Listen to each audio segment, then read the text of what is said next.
বিস্তারিত জানাতে রাষ্ট্রীয় অতিথি ভবন পদ্মায় আছেন সহকর্মী তাজওয়ার মাহমুদ। সরাসরি যাচ্ছে তার কাছে। তাজওয়ার, দেখুন, আজকে বাংলাদেশের যে নতুন পররাষ্ট্রনীতি সেটিকে বিশ্বের সামনে তুলে ধরার জন্য আজকে একটি গুরুত্বপূর্ণ দিন। একদিকে প্রধান উপদেষ্টা ইউরোপীয় ইউনিয়নের ২৭টি দেশ এবং ইউরোপীয় ইউনিয়নের যে বাংলাদেশের রাষ্ট্রদূত সব মিলে ২৮ জন রাষ্ট্রদূতের সঙ্গে সাক্ষাৎ করছেন, সেখানে তাদের মধ্যে আলোচনা চলছে।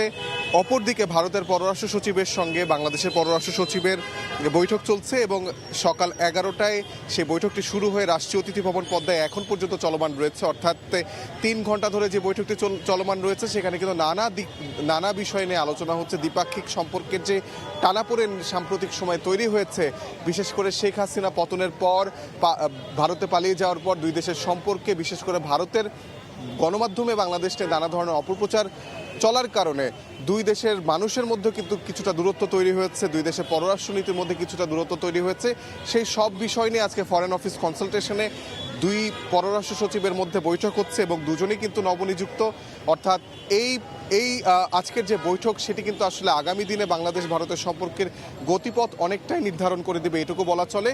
এবং যেটুকু আমরা জানতে পেরেছি সূত্র মারফত, সেগুলো হচ্ছে যে পানি বন্টনের যে ইস্যু দুই দেশের মধ্যে আছে, নানা সময় ধরে অনেকদিন ধরে বিবাদমান, সেই বিষয়টি তুলে ধরা হবে। পাশাপাশি সীমান্তে হত্যা, আমরা জানি যে গত ডিসেম্বরের ৫ তারিখেও পঞ্চগড়ের সীমান্তে বাংলাদেশের একজনকে বিএসএফের গুলিতে হত্যা করা হয়েছে।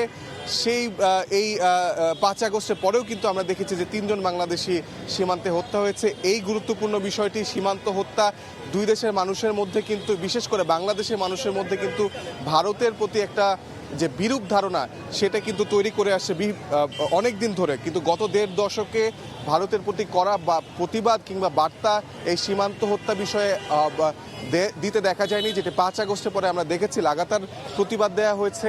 এর প্রেক্ষিতে চিন্ময় কৃষ্ণ দাসকে যখন গ্রেফতার করা হয়েছে তখন বাংলাদেশের সংখ্যালঘু ইস্যু নিয়ে নানা অপপ্রচার চালিয়ে ভারত একটি গুঞ্জন তোলার চেষ্টা করেছিল এবং সেই বিষয়ে কিন্তু আসলে ভারতের অপপ্রচারের বিরুদ্ধে বাংলাদেশ একটি প্রতিবাদ দিয়েছিল।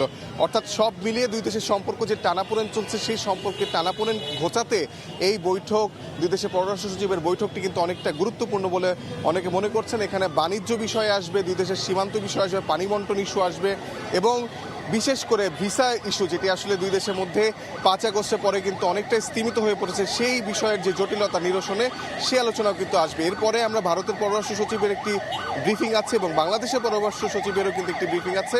আমরা তখন আরও বিস্তারিত জানতে পারবো কী বিষয়ে আলোচনা হলো। তো এই ছিল রাষ্ট্রীয় অতিথি ভবন পদ্মা থেকে দুই দেশের পররাষ্ট্র সচিব পর্যায়ের বৈঠকের সর্বশেষ খবরাখবর আমার কাছে।